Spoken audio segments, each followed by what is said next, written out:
buenos días a todos, bienvenidos a nuestro ciclo Casipra Exporta. Hoy estaremos conversando sobre precios de transferencias y operaciones internacionales. Y de este tema nos hablará Sandra Díaz. Ella es contadora pública, magíster en Administración de Empresas de la UBA y directora académica del curso de posgrado en Precios de Transferencia. Así que sin más preámbulos, Sandra, bienvenida. Bueno, buenos días a todos. Muchísimas gracias por la invitación, tanto a ti como a Rodrigo. Em, Rodrigo acá me pidió que empecemos a hablar de precios de transferencia porque tengo 45 minutos más o menos para charlar de este tema y es vastísimo. Probablemente algunos de ustedes ya han tenido alguna aproximación o, bueno, quizás les han consultado. Em, por eso, digamos, insisto que este es un curso, una charla introductoria para disparar si quieren un montón de preguntas o alertas que puedan tener. La dinámica de la charla es, yo les voy a presentar un PowerPoint, la información queda grabada y obviamente cualquier duda que tengan durante la charla o al final cuando termine me pueden consultar, no hay ningún problema con eso. Así que sin más doy comienzo a la información bueno, a la presentación. Adelante. Vamos a hacer un recorrido un paneo, ¿no? Quiero aclararlo porque probablemente vaya a haber muchos conceptos que, que, bueno, les van a quedar dudas y le digo que hay muchas dudas que también tenemos nosotros.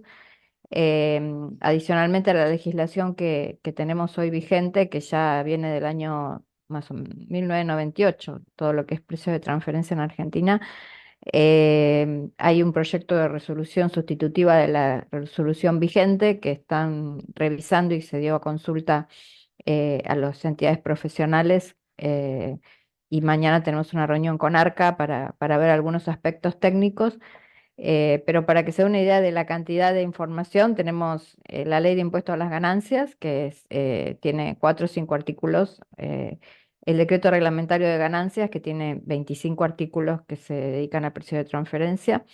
Después hay una resolución que es la 4717, que es esta que se está por modificar con algunos aspectos que a medida que ARCA o AFIP en su momento fue haciendo inspecciones, etcétera, eh, va encontrando determinadas cosas que trata de volcar ahora en esta resolución y que en algunos puntos si quieren, va acotando algunos temas de fiscalización, etcétera, con las cuales los profesionales no estamos tan de acuerdo, así que mañana discutiremos este tema.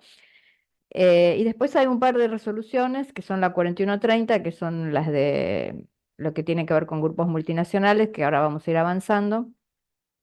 Y hay mucha jurisprudencia, hay muchísimos fallos, hay muchas inspecciones. En todo lo que es este tema, como digo, desde el 2000 hasta ahora, eh, Arca fue aprendiendo y nosotros los profesionales también, y fuimos como haciendo un montón de ajustes.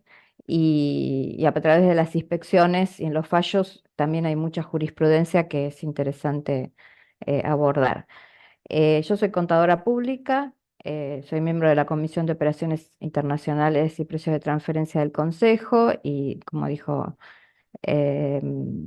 ya, directora académica del curso de posgrado y también miembro activo de la Asociación de Estudios Fiscales de la Comisión de Precios. Y en la UIA también participo, hay una comisión de operaciones internacionales. Em, Primero, digamos, el primer tema es qué es precios de transferencia y acá hay que hacer una distinción en lo que sería operaciones internacionales y después vamos a ver distintas formalidades que tienen que cumplirse en uno y otro caso. Hasta esta reforma los umbrales son muy bajos y ahora los vamos a ver. Por eso, digamos, muchas empresas con transacciones con sujetos del exterior entran en lo que sería precios de transferencia. Por ahora, esperemos que sea así, en Argentina solo se analizan las transacciones con sujetos del exterior, no con sujetos locales. Pero hay legislaciones como la de México que también contempla las transacciones con sujetos locales. Entonces, hay algo en el RIGI, con sujetos locales, pero en principio en Argentina todo lo que tiene que ver es con sujetos del exterior.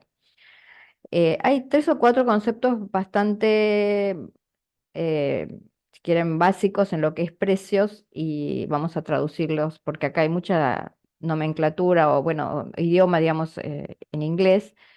Uno es el Arm's Length Principle, que es, digamos, esto traducido semánticamente sería la distancia del brazo, ¿no? Entonces se supone que cuando uno realiza transacciones con empresas vinculadas o ubicadas en bajo nula o no cooperantes, debería realizarlas al mismo precio que las hubiese realizado con una empresa independiente, como la distancia del brazo en lo que era, no sé, el colegio en mi época. Eso es, digamos, básicamente esto es la madre de todo lo demás, digamos. Esto está en los convenios para evitar la doble imposición, en el artículo 9 en el modelo de convenio, y ha sido incorporado en la legislación argentina. Todas las transacciones, entre comillas, sospechosas deben realizarse como si fuera como entre partes independientes. Y ahora vamos a ver por qué eso es así. Se analizan todas las transacciones, insisto, con sujetos del exterior. Estamos hablando de importaciones, exportaciones de bienes, de servicios recibidos o prestados, de préstamos, de tasas de interés, etcétera, regalías que a veces forman parte del precio cuando se pagan. Em, para poder analizar estas transacciones, se pueden usar, no vamos a entrar en eso, pero comparables internos o comparables externos a través de bases de datos. Si ustedes realizan una exportación de bienes a determinado precio a una empresa vinculada, y tienen ese mismo bien, lo están exportando a una empresa que para ustedes no es vinculada del exterior, ese precio debía ser parecido, digamos. Ahora vamos a ver que hay un rango, etcétera, pero en principio la idea es que no se pueda ahuecar la base de impuesto a las ganancias en Argentina. Otro tema que es importante es que esto no es una ocurrencia de Argentina, está, digamos, la legislación argentina basada en los lineamientos de OECD. El OECD es, probablemente muchos lo conozcan, es un organismo internacional que dicta determinadas pautas, dentro de las cuales están los lineamientos de precios de transferencia. Con lo cual, digamos, si alguien quisiese dedicarse a precios de transferencia o eventualmente está asesorando a una empresa en cualquier otro país, probablemente cuando ustedes les hablen de este tema, la otra persona ya sepa de qué se trata, porque la mayoría de los países ha adoptado los lineamientos de la OECD. Lo que cambia eventualmente son los formularios o las presentaciones, pero digamos, un estudio de precio de transferencia en cada uno de los países es muy parecido en todos lados. Entonces, bueno, eso es importante que lo conozcan. Y después, a través de esta legislación que yo ya les comenté, de la ley de impuesto a las ganancias, decreto reglamentario, resoluciones, hay métodos para poder analizar los precios a los que se transfieren los bienes y los servicios. Estos métodos, los voy a nombrar nomás, es precio comparable entre partes independientes, precio de reventa y costo más beneficio, cost plus. Estos dos se manejan a nivel bruto. Cuando ustedes dicen cost plus, dicen, bueno, yo costo más un markup, otra vez, lo mismo en independiente que a un vinculado. División de ganancias, que es un método medio complejo, en general no lo vi casi nunca aplicado, no obstante ya incluso ARCA en este caso prevé que hay que avisar a la EFI que se va a utilizar este método porque es un método mucho más complejo y además tenés que tener todo el mapa de las empresas involucradas, margen neto de la transacción y otros métodos que están estipulados en la ley, que tampoco, bueno, ahora los vamos a conversar. Si quieren, lo que podemos en otra reunión es hablar de los métodos y cómo se utilizaría uno u otro método, aunque sea para que tengan la regla mnemotécnica de cuándo se usa, cuándo les conviene, etcétera. ¿Y qué es lo que opina? Porque ahora ARCA en la nueva resolución ya, digamos, elimina el uso de algún método, por lo menos en la práctica.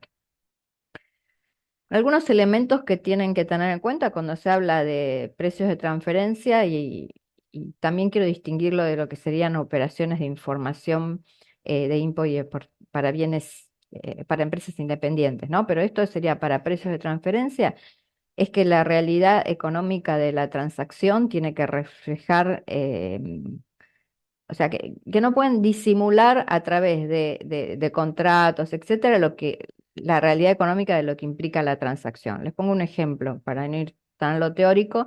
Si ustedes celebran un contrato de préstamo con una empresa eh, del exterior, y ese contrato de préstamo está a una tasa, supónganse, por decir algo, tasa pagada del 40%, em, probablemente si ustedes quisiesen conseguir una tasa en Argentina, esa tasa sería, por decir algo, del 10% anual. Ese 40% lo que está reflejando en realidad es a lo mejor un dividendo encubierto. Entonces, cuando se habla de realidad económica de la transacción, tiene que reflejar lo que realmente están mostrando en el estudio, en lo que hagan, etcétera. En ese caso, la AFIP puede recalificar y lo ha hecho en el fallo Adidas, lo ha hecho en alguna jurisprudencia así que bueno, ténganlo en cuenta.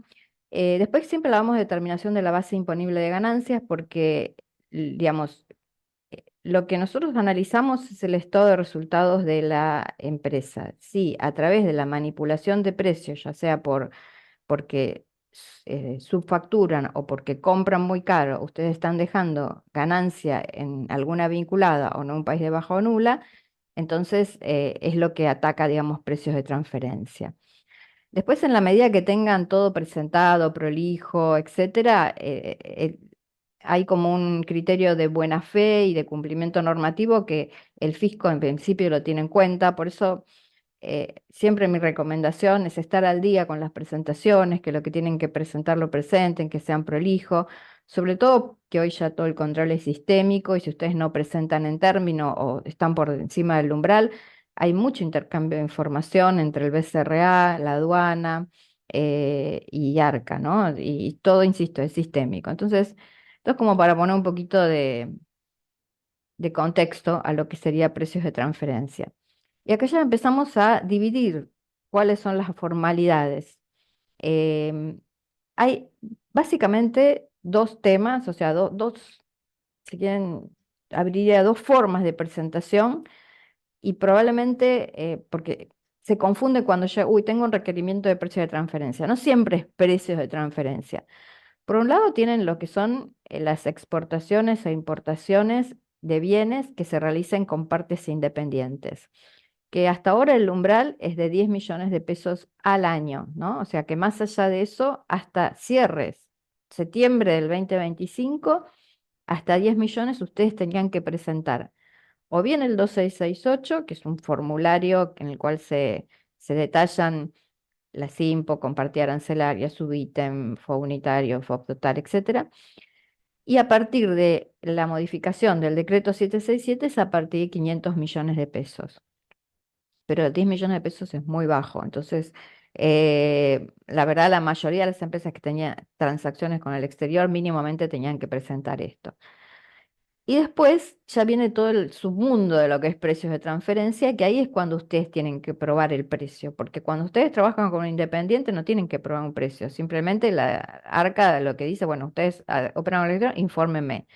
Pero si ustedes ya empiezan con temas de o empresas vinculadas o empresas ubicadas en bajo o nula o no cooperantes, entonces ahí ya tienen que, el otro mundo, digamos, todo lo que es precio de transferencia, aprobar el precio, usar los métodos, presentar el estudio de precios de transferencia, etcétera, etcétera. Entonces, ¿quiénes lo presentan? Siempre son las empresas locales que tienen transacciones con el exterior. Acá es cuando se presente de lo que estamos hablando. Tienen declaraciones juradas especiales, y ahora vamos a ver qué pasa cuando pertenecen a un grupo multinacional. Em, y también entonces hablamos de vinculados del exterior, no cooperantes o bajo nula. Los umbrales son, antes de la reforma, de 3 millones de pesos al año de transacciones de pesos, de 3 millones de pesos al año, o por transacción de 300.000.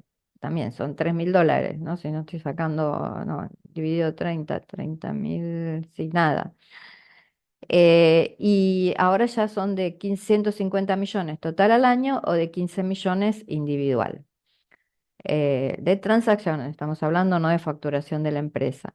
Esto es un poco lo que ya habíamos hablado. En la medida que ustedes no presenten el estudio de precios de transferencia, que en realidad es la historia de ustedes, es lo que ustedes quieren mostrarle al fisco, de la forma que ustedes lo quieren mostrar, etcétera, hay un traslado de la prueba, de la carga de la prueba hacia hacia, digamos, hacia Arca. O sea, si ustedes no lo presentan, Arca puede venir y decir, mira, no sé, yo tenía en el BCRA que vos pagaste intereses a una vinculada, o en la declaración jurada de ganancias pusiste que tenías una vinculada del exterior y no me declaraste las transacciones, o en el balance de una nota externa que dice que tenés transacciones o deudores por ventas o lo que sea en la nota que tienen vinculadas. Bueno, ahí digamos, si ustedes no lo presentaron, ya el fisco es como que va a entrar a preguntar distinto, ¿no? Entonces, eh, esa es la importancia para mí de la prolijidad en el compliance, ¿no? Y además la conveniencia también.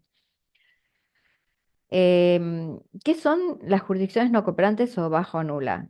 Eh, Cuando ustedes tienen transacciones, supónganse que no tienen vinculadas en el exterior, pero tienen transacciones con Bolivia, o tienen transacciones con Paraguay, o tienen transacciones con Irlanda. Bueno, hay dos listados. Por un lado están los listados de los países no cooperantes, que son aquellos con los que Argentina firmó acuerdo de intercambio de información. Sin embargo, hay algunos con los cuales o bien no lo firmó o lo firmó, pero en realidad efectivamente no están cumpliendo estos países. Entonces, en ese caso hay un listado de países no cooperantes. Ustedes ponen, ahora después los links se los paso en otra diapositiva, pero si ustedes ponen ARCA, listados de países no cooperantes, tienen, de acuerdo a al cierre de cada ejercicio, cuáles son los países. Entonces van a encontrar, por ejemplo, que Bolivia es un país no cooperante. Digo Bolivia para estar dentro de lo que es la TAM.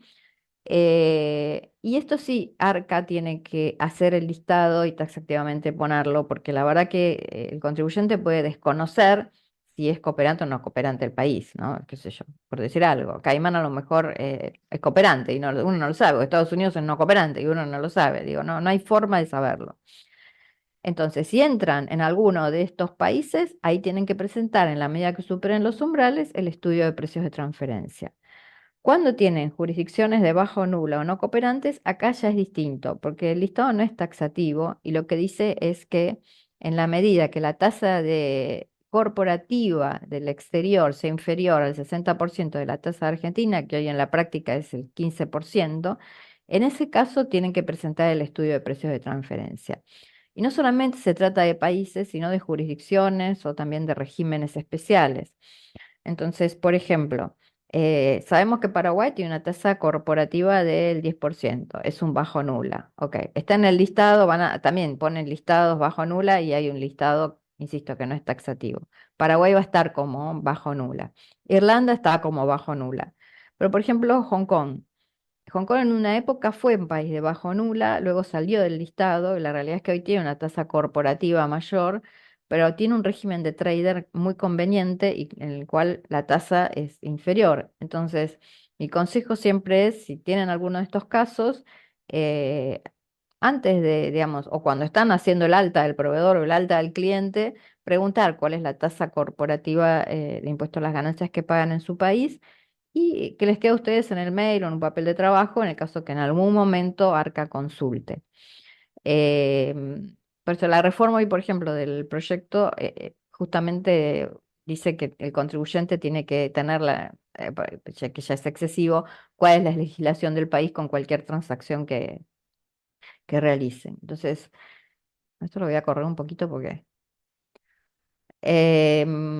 bueno, eso es lo que es bajo, nula o no cooperante. Vamos a hablar de los criterios de vinculación. ¿Hasta acá vamos bien o quiere alguien hacerme una pregunta?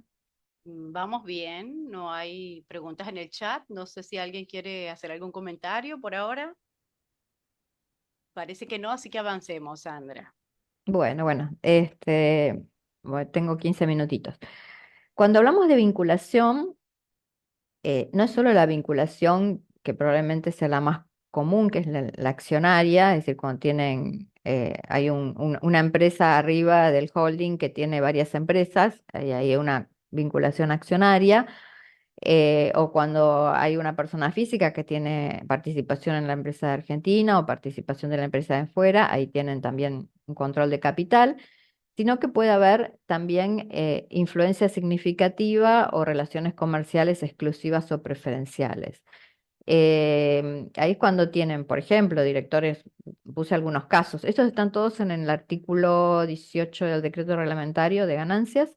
Un tema aparte, digamos, cuando el régimen nació, lo que era vinculación estaba en la 1122, que era una resolución de AFIP en ese momento, y ya con la última reforma pasó a estar en el decreto reglamentario, con lo cual todas estas vinculaciones que se apartan un poco de lo que es la OECD y etcétera, ya tienen, digamos, rango de decreto, ¿no? O sea, tienen más fuerza, por llamarlo así. Entonces, hay algunas más subjetivas que tienen que ver con administradores comunes o directores comunes, etcétera, o relaciones exclusivas como puede ser la de único proveedor o único cliente, que ya sería más funcional. Eh, si, por ejemplo, no sé, mi empresa se basa en el préstamo que me pueda prestar una empresa del exterior, aunque no sea vinculada, entonces también sería una vinculación. Así que bueno, todo esto son las vinculaciones que ustedes, digamos, otro tema importante de esto, más allá, digamos, de lo que dice la norma, y etcétera, es que hoy eh, hay mucho tema mucha información en Internet. Si ustedes, entre comillas, en LinkedIn dicen que tienen una empresa que tiene sucursales, no sé, en X países, y después esa vinculación no la informan para precio de transferencia, eso puede ser un problema, porque todo lo que a ustedes tienen acceso también tiene acceso a Arca. Entonces, o ponen en la web de la empresa que tienen sucursales en todos lados y después resulta que no ponen ninguna vinculación. Entonces, bueno, eso hay que tener como cuidado o declararlas. No siempre hay transacciones, pero sepan que el régimen de precio de transferencia busca esto. No me voy a meter mucho en las formalidades, simplemente lo que quiero decir es que si ustedes tienen que presentar precios de transferencia, tienen que presentar, por un lado, el estudio de precios de transferencia. En ese caso, como dijimos, es cuando tienen transacciones con sujetos vinculados, bajo nula o no cooperantes, y ahí tienen que tener en cuenta los umbrales de cada país. Eh, Esto sería todo lo que es régimen de transferencia, los umbrales ya se los comenté adelante, y por 2 años seguidos, si no tuvieron movimientos, tienen que presentar un 2668 sin movimiento por 2 años, que esto también lo modificó, antes la 1122 no lo decía, hoy si no tienen transacciones, acuérdense que lo tienen que hacer porque si no le van a llegar un requerimiento. Y existe un régimen simplificado que es opcional y depende de un montón de requisitos que se está derogando con esta resolución, pero que rigió hasta que, digamos, hasta que se modifique, que no tenían que presentar el estudio de precios de transferencia. Era un TXT, pero tenían, o sea, tenía que ser inferior el monto, por ejemplo, lo que establecía la CEPIME para CEPIME tramo uno, que hoy ya estaba en 50.000 millones de pesos, con lo cual era bastante, no tenían que tener resultados negativos recurrentes, no tenían que tener préstamos, no tenía que haber intermediarios internacionales, había que tener cierta relación entre las transacciones y la facturación histórica, que no superase X%. Entonces, digamos, se había hecho porque hasta la sanción del decreto 767, Arca no podía modificar los umbrales y los umbrales habían quedado muy bajos. Entonces yo con este mixto que permitía hacer esto. Pero bueno, esto se está derogando, pero si tienen de periodos anteriores transacciones, sepan que está esta posibilidad. Em, con los cambios que introdujo este decreto, básicamente tienen que ver con el registro de los contratos, porque todo lo que es dentro de los métodos de precio de transferencia hay un método que se conoció hasta la última reforma como el sexto método. Ahí, digamos, se usaba o se usa cuando tienen exportaciones de commodities. En esos casos hay un régimen especial en el cual hay un registro de contratos que si no lo haces, tenés determinado plazo, y si no haces determinado plazo, lo que permite a Arca es tomar como precio el precio de la fecha de embarque y no el precio en el cual se concertó la transacción. Gracias a este método que rigió mucho tiempo, por lo menos, no sé, desde el 2000 hasta que se sancionó la ley y se estableció lo del registro de contratos, originó muchos ajustes de precio de transferencia en las cerealeras, que eran como la figurita, la figurita de los años de exportaciones de commodities 2015 por ahí. Así que bueno, tengan en cuenta que esto es un tema muy específico, lo dejo para que sepan que existe. Em, Establecía, bueno, lo que era un safe harbor, que en realidad acá en Argentina se usa mucho en Brasil. Por ahora no hay mucho, ahora en la nueva resolución se incorpora para cuando son servicios de bajo valor agregado. Y aclaro que los bienes con cotización pueden ser, además de los bienes con cotización que conocemos, que es el trigo, todos los commodities en general, aquellos que publiquen entidades públicas especializadas, que todavía no se aclaró qué querían decir. Así que bueno. ¿Cómo se determina el precio de transferencia? O sea, no estamos en el mundo otra vez de operaciones internacionales de bienes entre partes independientes, sino que estamos en el mundo de precios de transferencia. En cualquiera de los métodos que se utilice está lo que se denomina el rango intercuartil. Es decir, si a través de los comparables que uno obtiene de una búsqueda o porque tiene transacciones con independientes, tienen bien precios que se ubican en, digamos, dentro de lo que sería la curva de Gauss, acá en el medio, eso se considera como entre partes independientes. Siempre que existan dos o más comparables. Si existe un solo comparable, esto no se hace. Si están afuera, entonces se considera que no está, digamos, ajustado a mercado, no está como arm's length principle, sino que está como fuera de rango y corresponde hacer un ajuste de precio de transferencia. El ajuste se hace en la declaración jurada de ganancias porque precios no es un impuesto, sino que em, digamos, complementa la declaración jurada de ganancias, con lo cual se hace al ajuste a la columna 2 de la declaración jurada de ganancias. En mi opinión, lo mejor es tratar de ver antes del cierre de fin de año, supónganse en un cierre de diciembre, que estamos, digamos, a ver cómo están dando eh, los rangos, cómo están dando los precios, etcétera, y eventualmente tratar de hacer un ajuste en el balance y no esperar a que venza la declaración jurada de ganancias en mayo o en abril o mayo del año siguiente, porque también el ajuste de precios, y es importante también que lo tengan en cuenta, no es un ajuste, o sea, es un ajuste de la base imponible de ganancias, pero de alguna forma podría generar un riesgo si ustedes dicen que está subvaluado, a lo mejor en aduana bueno, sí, básicamente en aduana. Con importaciones sería si ustedes pagan caro, por ejemplo, una importación, ustedes acá en Argentina están considerando que se baja la base imponible de impuesto a las ganancias a través del estado de resultados, probablemente en ese caso aduana no les diga nada porque están pagando más derechos de importación, pero en el caso de una exportación en la cual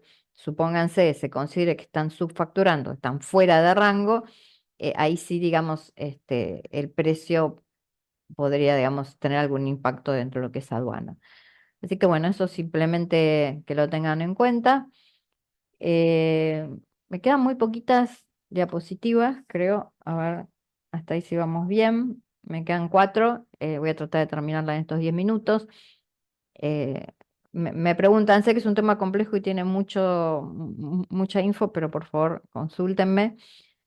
Cuando ustedes... Igual no te preocupes por el tiempo, que siempre podemos extender un poco más, Sandra, Ok, ¿sí? bueno.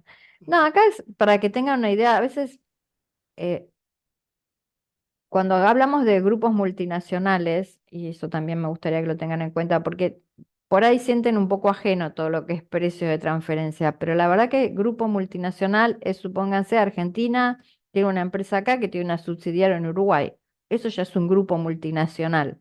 No estamos hablando de un Unilever, qué sé yo, un Techin, o sea, que son todas, digo, tengan en cuenta que en la medida que dos o más empresas obviamente de distintos países, consoliden sus resultados o los efectos contables, ustedes en Argentina, por ejemplo, presenten un balance consolidado, ya entran en lo que sería grupo multinacional, para precios de transferencia.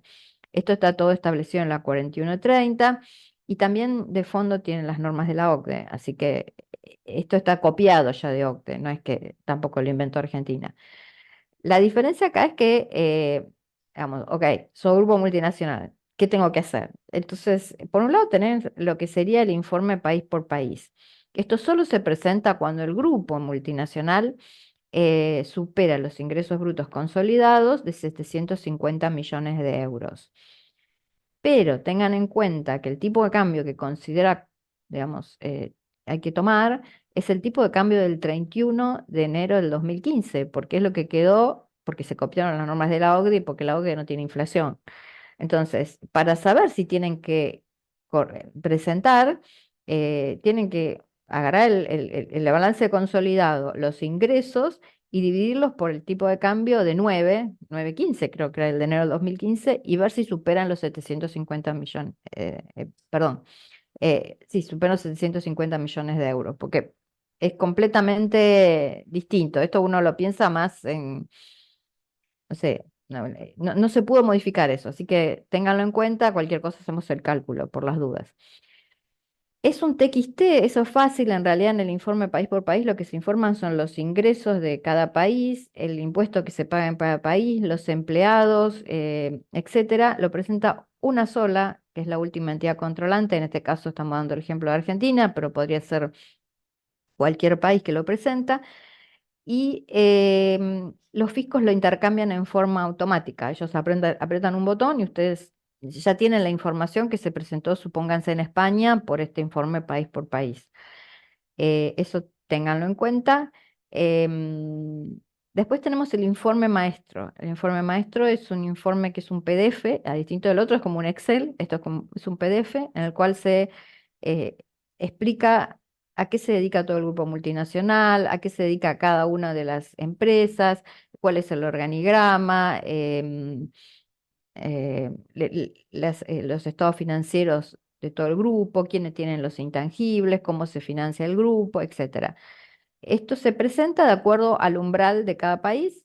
En Argentina era hasta el año pasado 4.000 millones de pesos. Por la reforma del decreto 717 es de 500 millones de pesos, 500.000 millones de pesos, perdón.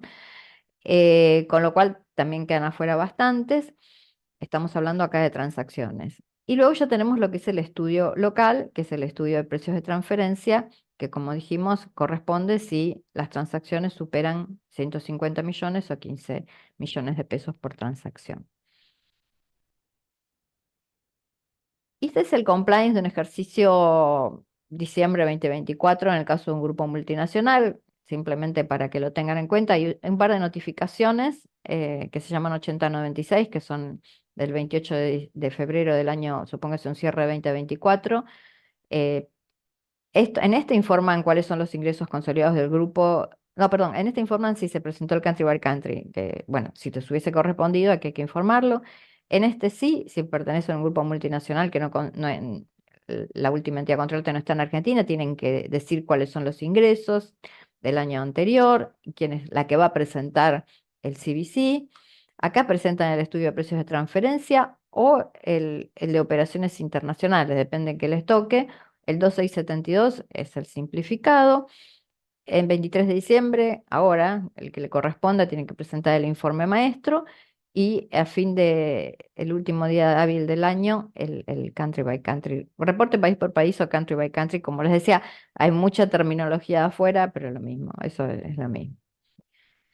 Y luego tenemos ya lo que es el intermediario internacional, que también me parece que es un caso que se les puede dar, digamos, ese intermediario internacional, al que el sujeto cuya factura, o sea, cuando ustedes ponen el domicilio de la factura, es distinto a lo mejor de la entrega del bien. Entonces, ahí ya hay un intermediario internacional cuando la entrega difiere de la factura, lo mismo cuando importan que cuando exportan.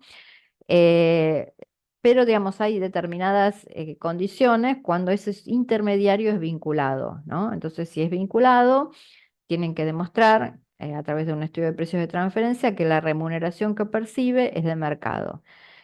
Pasado, digamos, hasta el año pasado, no sé si eso se va a modificar, muchos digamos, muchos contribuyentes de Argentina, como no podían pagar, constituían un intermediario en Uruguay para poder pagar a los proveedores. Entonces, la función de ese intermediario era básicamente la de pagar. Eso no es ilegal, lo que pasa es que si una cosa es back office, digo, pago para que pagues, y otra cosa es que de repente ese tenga el 50% de utilidad que comparado con lo que podría ser un servicio de back office que puede ser el 5%. En esos casos, la FIP, como habíamos visto antes, puede recalificar la renta de este intermediario y decir, ok, mira, del 50 vos, para Uruguay solo le correspondía, qué sé yo, el 5. El resto es de Argentina. Entonces, directamente lo que hace es un ajuste de precios en la declaración jurada de ganancias y por eso es importante tener el respaldo del intermediario. Em, la desventaja, más allá de tener que bancarse al fisco, que te venga, te haga el ajuste, etcétera, es que en realidad terminas pagando en los dos países, porque Uruguay también paga impuesto a las ganancias, salvo, bueno, que esté, no sé, en zona franca, pero si no, debería pagar, eh, y también se paga en Argentina. Entonces, si se planifica de antemano, suponiendo que realmente sea la intención de hacer las cosas bien, entonces estas cosas se podrían evitar. Es un poco el mensaje que quiero dejar con esto. Bueno, esto ya lo dije. El registro de los contratos digamos, lo comenté hacia el pasar. Tengan en cuenta que hay un registro de contratos, que se modifican ahora los plazos y que es para evitar, digamos, que Arca tome como fecha como precio la fecha de embarque y no la fecha de concertación. Y acá lo que les quería remarcar es que tengan en cuenta que hoy con IAI, em, Arca tiene mucho acceso a la información, es todo sistémico. De hecho, todo lo que informa en el 2668 Arca ya lo tiene, sacando lo que es contable, sabe, digamos, conoce cuáles son las cosas que importan y exportan, la partida arancelaria, los valores unitarios, entonces hay que informarlo y Arca lo puede cruzar. Con lo cual también en su momento, cuando se había creado el viejo 867, que después se discontinuó con la resolución vieja, Arca pretendía tener un montón de información a partir de ese formulario de las transacciones con independientes. Hoy eso ya, digamos, con el 2668 que se va presentando, Arca también lo puede ir haciendo tranquilamente sin pedir información adicional. Y también el tema del riesgo tiene muy aceitado, digamos, hoy un contribuyente con incumplimientos dispara alertas de riesgo, eh, porque, bueno, a través de los de IAI puedes saber exactamente todos los incumplimientos que tiene. Con lo cual simplemente tengan en cuenta que hoy todo es más sistémico que antes y que la IAI nosotros la usamos y ellos también la usan. Así que bueno, hasta acá es la presentación. No sé si quieren consultarme algo. Gracias, Yo. Sandra. A ver, no sé si alguien tiene alguna pregunta. Parece que no. Ha sido, la verdad, bastante clara la presentación.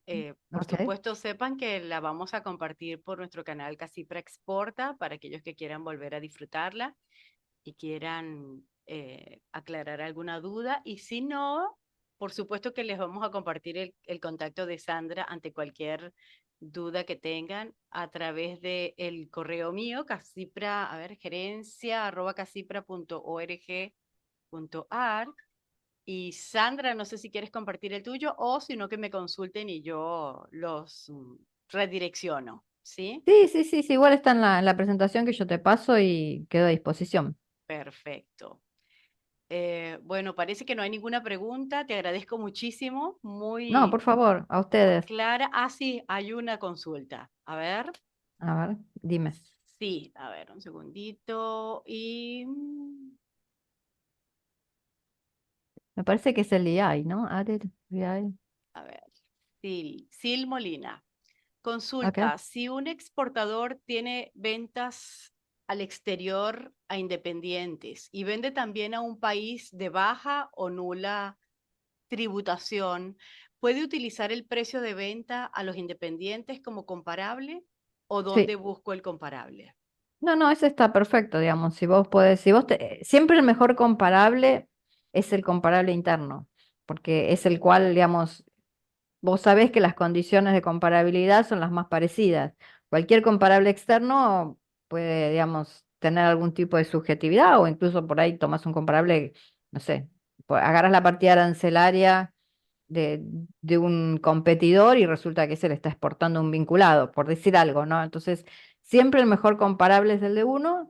Tengan en cuenta que hay que establecer algunos ajustes en caso, por ejemplo, tienen que ser comparables realmente, ¿no? Tienen que tener los mismos descuentos, similar volumen, similar calidad, ¿no? Está establecido los criterios de comparabilidad en el decreto reglamentario, pero sí, se puede tomar. Es lo mejor aparte. Bien, no sé si quedó clara la respuesta, Sil, y muchas gracias, parece que sí. Gracias a vos, Sil. Eh, no sé si tienen alguna otra pregunta y si no, liberamos a Sandra y por supuesto, Sandra, te enviaré todas las preguntas que tengan que lleguen acá a Casipra, ¿sí? Bueno, yo te hago llegar la presentación también. Por favor, muchísimas gracias. Ha sido No, gracias a vos, muy muy amable todo, clara, muy gracias por quedarse didáctica, y ¿sí? escuchar.